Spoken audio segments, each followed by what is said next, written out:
First Contact's Judgment. The Galactic Council chambers fell silent as the holographic displays flickered to life, showing the small blue planet that had caught their attention. Earth, as its inhabitants called it, had finally achieved faster-than-light travel, triggering the automatic review process for potential admission into the interstellar community. High Counselor Vexthor, their crystalline form refracting light in complex patterns, studied the data streams with growing concern. These humans, they began, their translated voice echoing through the chamber, have barely mastered atomic energy, and already they seek the stars. Their technology is primitive, their society fractured. They still wage wars over resources and ideology. The counselor's crystalline edges darkened with disapproval. Ambassador Zilara of the Aetherian Collective raised a graceful tendril. Yet they possess something rare, something we've observed in few species: adaptability. Their short lives drive them to innovation at a pace that defies conventional development patterns. The debate might have continued indefinitely if not for the crisis that erupted at that very moment. Emergency signals flashed across the chamber's displays as reports flooded in of a massive solar storm, one that threatened to destroy the Council's primary research station in the Proxima system. 3,000 researchers of various species were trapped, their shielding failing against the unprecedented stellar activity. The Council's most advanced ships were hours away. The human Sol system was closest, but their ships were considered too primitive to attempt such a rescue. As the Council debated, a transmission cut through their deliberations. "This is Captain Maya Rodriguez of the Earth vessel Horizon. We've detected the distress signal and are moving to assist. Our ship's experimental magnetic shield technology might help." The human's voice carried determination that bordered on insolence to some Council members. Before any objection could be raised, the Horizon was already accelerating toward Proxima. The Council watched, some in horror, others in fascination, as the relatively small Earth ship positioned itself between the research station and the raging star. What followed would change the galaxy's perception of humanity forever. The Horizon's crew, using technology the Council had dismissed as primitive, demonstrated remarkable ingenuity. They reconfigured their ship's magnetic shields, creating a protective umbrella that allowed them to approach the station. When standard docking procedures failed, they improvised, using their ship's cargo tethers in ways their designers had never intended. Hours passed as the humans worked tirelessly, evacuating researchers while their ship's systems trained against the solar onslaught. The Horizon's hull temperature climbed dangerously high, its shields flickering, but Captain Rodriguez refused to withdraw until every last researcher was saved. As the final group was secured, the Horizon's primary systems began to fail. The ship had taken damage that would have caused most crews to abandon their mission long ago. Yet they held position, protecting the station until its emergency shutdown could be completed, preventing a catastrophic reactor breach that would have claimed even more lives. The Council watched in stunned silence as the battered Earth ship limped back to safety, its hull scared but its mission accomplished. Not a single life was lost that day, though the Horizon itself would never fly again. Its systems pushed far beyond their design limits. In the aftermath, High Counselor Vexthor stood before the chamber once more. "We judged them by the sophistication of their technology, by the unity of their world, by all our traditional metrics," they admitted. "But we failed to measure what truly matters. Their courage, their resourcefulness, and their unwavering determination to help others, even at great risk to themselves." Ambassador Zilara's tendrils rippled with approval. Perhaps it is we who have something to learn from them. Their primitive approach to problems, their willingness to improvise and take calculated risks. These are qualities our civilization once had before we became so enamored with perfection. The Council's vote was unanimous. Earth would not only be admitted to the galactic community, but would be granted special status as advisors on crisis response and emergency operations. The humans' unconventional thinking and their ability to function under extreme pressure were now recognized as invaluable assets to the galaxy's future. The Neural Network Incident. 6 months after Earth joined the Galactic Council, humanity faced its greatest challenge yet. The Azurian Collective, masters of artificial intelligence and neural networks, had encountered an unprecedented crisis. Their central processing core, responsible for managing thousands of inhabited worlds' vital systems, had begun exhibiting signs of collapse. The Azurians, with their silver-scaled bodies and quantum-enhanced minds, had built their civilization on the foundation of perfect digital harmony. Every aspect of their society was integrated into a vast neural network that regulated everything from atmospheric processors to food production. Now, that network was failing, and millions of lives hung in the balance. Dr. Sarah Chen, a human specialist in chaotic systems and AI psychology, stood before the towering walls of the Azurian central core, her heart pounding. The Azurians had reluctantly accepted Earth's offer of assistance, but only after their own attempts at resolution had failed. Their pride and their deep-seated belief in their technological superiority had nearly cost them everything. "Your methods are unorthodox," Grand Architect Varric stated, their scales shifting colors with anxiety. "Our systems are far too complex for human comprehension. We only accepted your help because the Council insisted." Sarah smiled, understanding their skepticism. "Sometimes the best solutions come from fresh perspectives," she replied, connecting her portable quantum interface to the core's access point. "We humans have a long history of learning from our AI mistakes. Our greatest breakthroughs often came from our failures." As she delved into the neural network's code, a pattern emerged that the Azurians had overlooked. Their pursuit of perfect efficiency had led them to eliminate all redundancy, all chaos, all possibility of error. In doing so, they had also eliminated the system's ability to adapt and evolve. "Your network is too perfect," Sarah explained, her fingers flying over the holographic interface. "It's like an immune system that's never been exposed to any pathogens. When an unexpected variable was introduced, it had no way to adapt. It's been trying to maintain absolute perfection, and that's what's causing the cascade failure." The Azurian Council watched in horror as Sarah began introducing controlled amounts of randomness into their precious network. To them, it seemed like madness, deliberately adding imperfection into their perfect system. But as the changes took effect, the network's stability began to improve. "We're teaching your system how to deal with uncertainty," Sarah explained. "Humans learned long ago that perfect systems are often the most fragile. It's the imperfect ones, the ones that have learned to adapt and overcome challenges, that survive." Over the next 72 hours, Sarah and her team worked tirelessly, implementing what they called controlled chaos protocols. They introduced adaptive algorithms based on Earth's early AI development, teaching the Azurian network how to learn from mistakes rather than trying to eliminate the possibility of them entirely. The results were beyond even the most optimistic predictions. Not only did the network stabilize, but it began showing signs of genuine growth and evolution. The introduction of human-designed adaptive protocols had transformed a rigid, albeit powerful, system into something far more resilient. Grand Architect Varric's scales shifted to a deep blue of amazement. "You deliberately made our system less perfect, and in doing so, made it stronger. This challenges everything we believed about technological evolution. Perfect systems can only exist in a perfect universe," Sarah responded, her exhaustion evident, but her eyes bright with satisfaction. "But we live in a chaotic one. The true measure of a system's worth isn't its ability to maintain perfection, but its ability to handle imperfection gracefully." The Azurian Collective's perspective on human technology underwent a dramatic shift. What they had dismissed as primitive and unrefined, they now recognized as remarkably adaptable and resilient.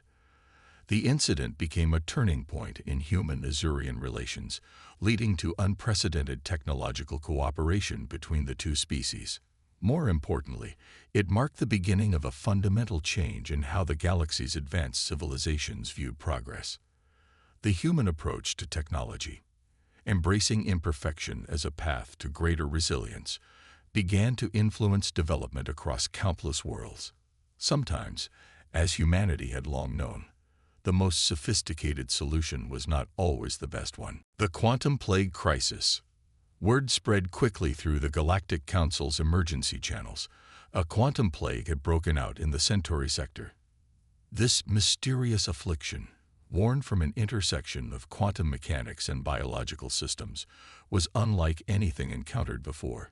It moved between organic and digital systems with frightening ease, corrupting both flesh and machine. The mechanids, a species that had perfectly merged biological and quantum computing systems, were the first to fall. Their hybrid nature, once their greatest strength, became their gravest vulnerability.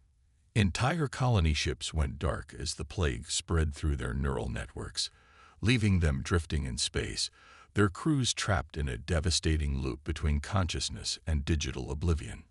Commander Jack Torres of the Earth science vessel Prometheus watched the quarantine zone expand on his ship's main display.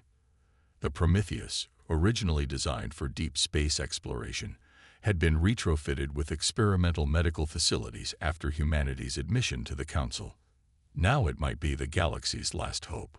The plague attacks the quantum interface between consciousness and digital systems, explained Dr. Yuki Tanaka, the ship's chief xenobiologist. Advanced species like the mechanids are especially vulnerable because their consciousness exists in both states simultaneously, and that's why we might have a chance. Torres replied, his weathered face illuminated by the holographic displays. Because we're still too primitive to have fully integrated our technology with our biology. The Prometheus carried a unique team, human scientists who had never accepted cybernetic enhancements. In a galaxy where most advanced species had embraced various forms of technological integration, these pure humans were rare, and now invaluable.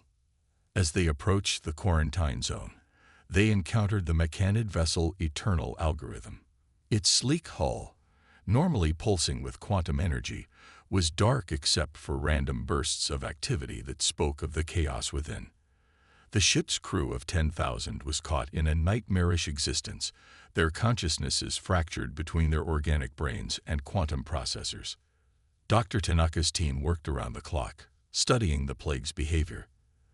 Their primitive approach, using traditional microscopes alongside quantum sensors, revealed something the advanced races had missed. The plague wasn't just a disease or a computer virus. It was both, and neither. It existed in a quantum superposition, making it impossible to treat by conventional means. It's like trying to solve a puzzle where the pieces exist in multiple states simultaneously, Dr. Tanaka explained to the Council representatives. The advanced race's quantum-based medical technology can't treat it because it becomes part of the problem. We need to force the plague to choose a state, either biological or digital. The solution came from an unexpected source, 20th century quantum physics. Schrödinger's cat. Torres mused during a late-night strategy session. The act of observation forces quantum particles to choose a state. What if we could do the same thing to the plague? The human team developed what they called a quantum collapse field, a device that would force quantum systems to temporarily maintain a single state. The technology was crude by galactic standards, but that was exactly what made it effective. It couldn't be infected because it wasn't sophisticated enough to host the plague. When they activated the field aboard the Eternal algorithm, the results were immediate. Forced to exist in a single state, the plague became vulnerable to conventional treatment. The mechanid crew, their quantum systems temporarily suppressed, began to recover. Their consciousness, forced fully into their organic brains, could finally begin to heal. The Council watched in amazement as human ships, carrying their primitive quantum collapse fields, moved through the quarantine zone. Ship by ship, colony by colony, they forced the plague to become something treatable. The human approach, using simple solutions to solve complex problems, had succeeded where advanced quantum medicine had failed. In the aftermath, the mechanids made an unprecedented decision.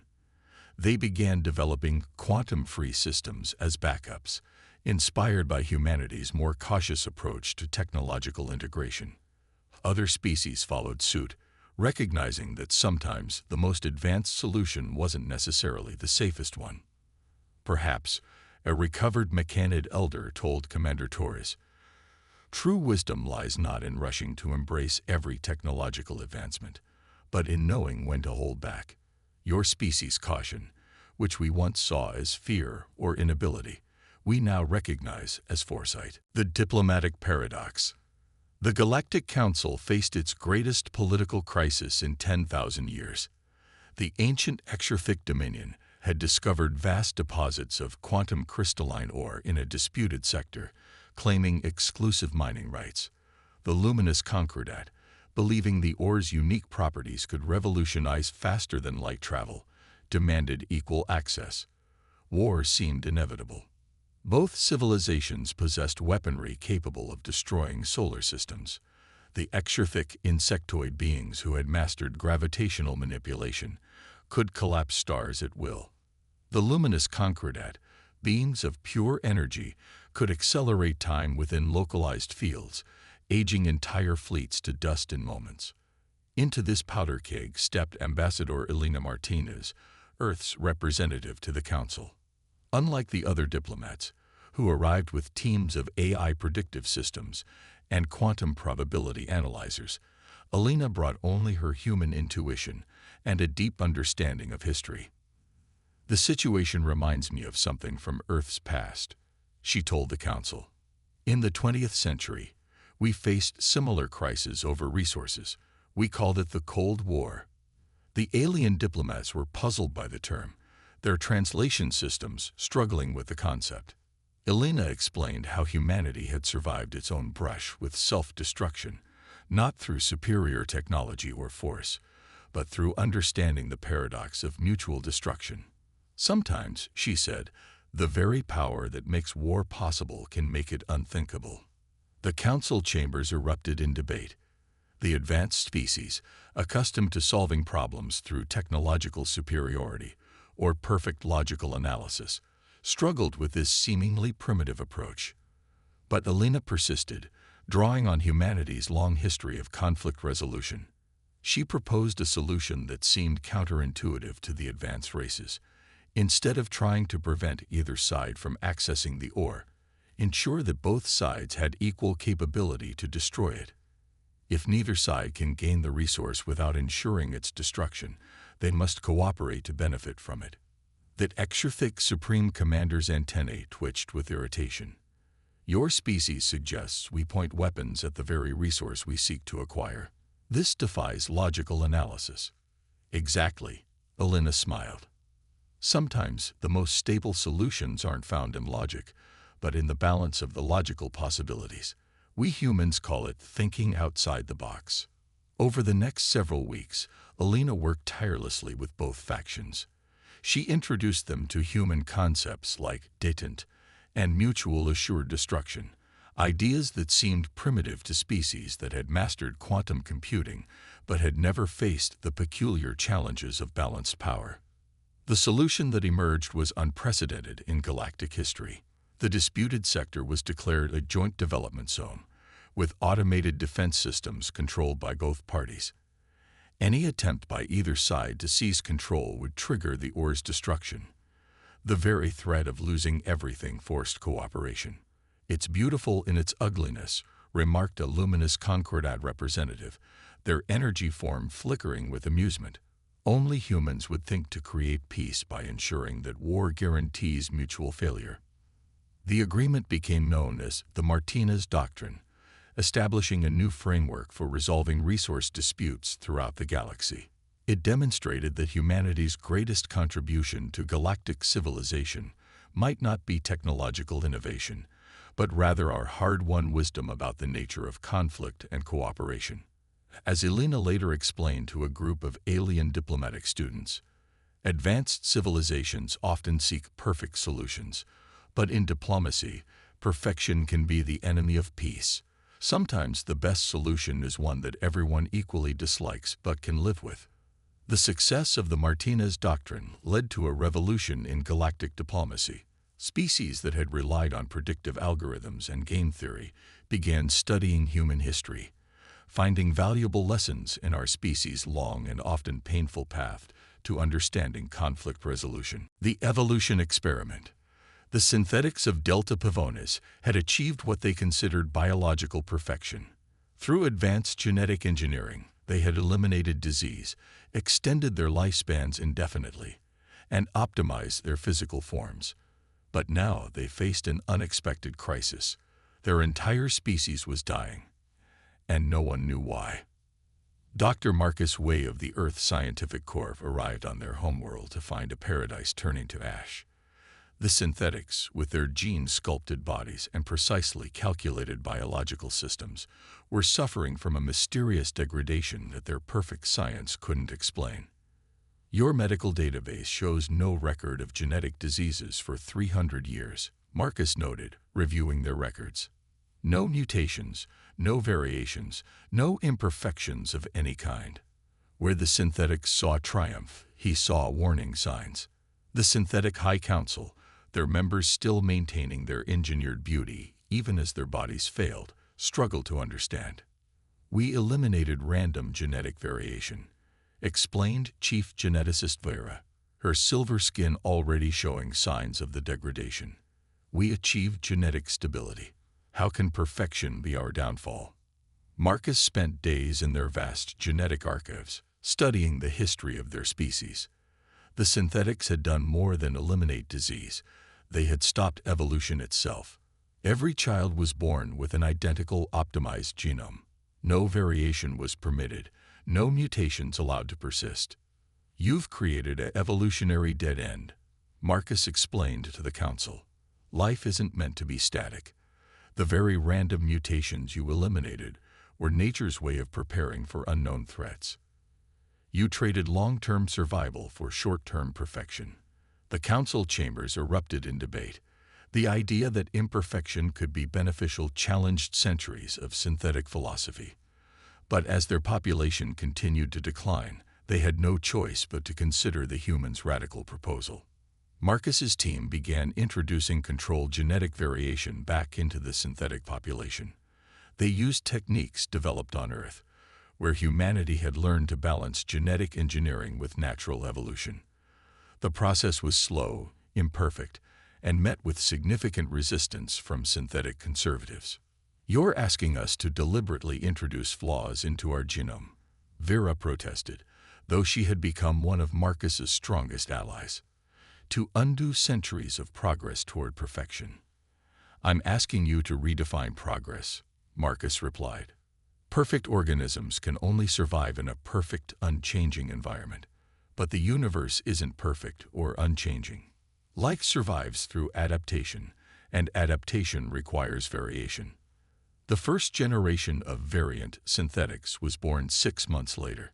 They were less physically perfect than their predecessors, but their genetic diversity made them resistant to the degradation. More importantly, their genome could adapt to new challenges. The success of the program forced the synthetics to confront uncomfortable truths about the nature of life itself.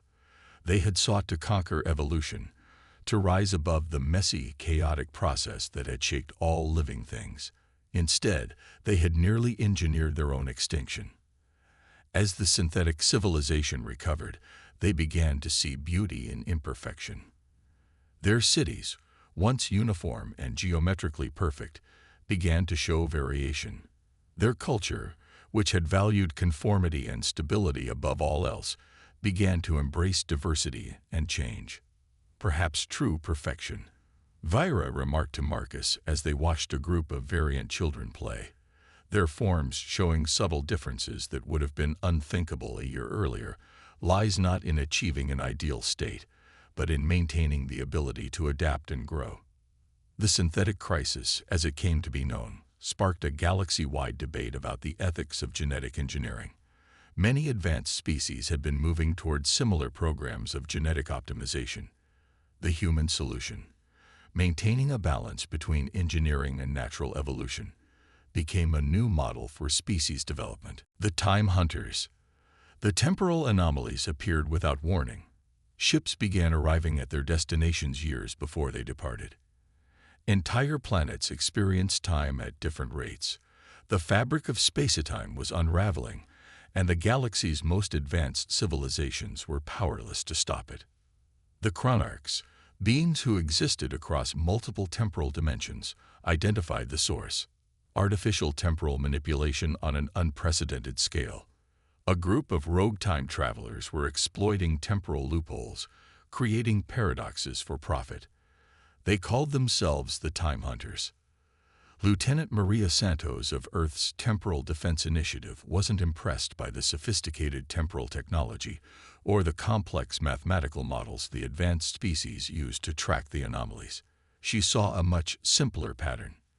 "They're thinking like immortals," she explained to the Council, "like beings who have all the time in the universe.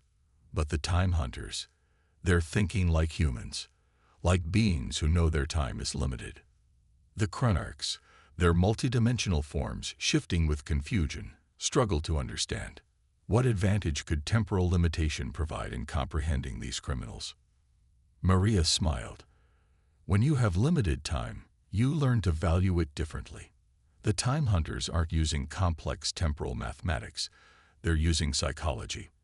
They're exploiting the one thing immortal beings take for granted: the urgency of now." The human approach to tracking the Time Hunters was radically different from the advanced species methods. Instead of trying to predict temporal violations through quantum probability, they looked for patterns in human-scale timeframes. Where would someone go if they only had one life to live? What moments would they want to exploit? "They're not trying to break time," Maria explained. "They're trying to steal it, and they're doing it in the most human way possible, by going after the moments that matter most." The investigation led them to temporal hotspots around historically significant events. The Time Hunters weren't just creating paradoxes, they were selling time itself, offering wealthy clients the chance to experience history's greatest moments or change their personal timelines. The final confrontation took place in what humans would call the Eye of Time, a nexus point where multiple temporal streams converged. The Time Hunters had built their base there, hidden between seconds, selling moments of time like precious gems. Maria's team approached the problem with characteristic human ingenuity. Instead of trying to out-technology the time travelers, they used their own temporal limitations as an advantage. The Time Hunters, for all their advanced technology, still fought in linear terms.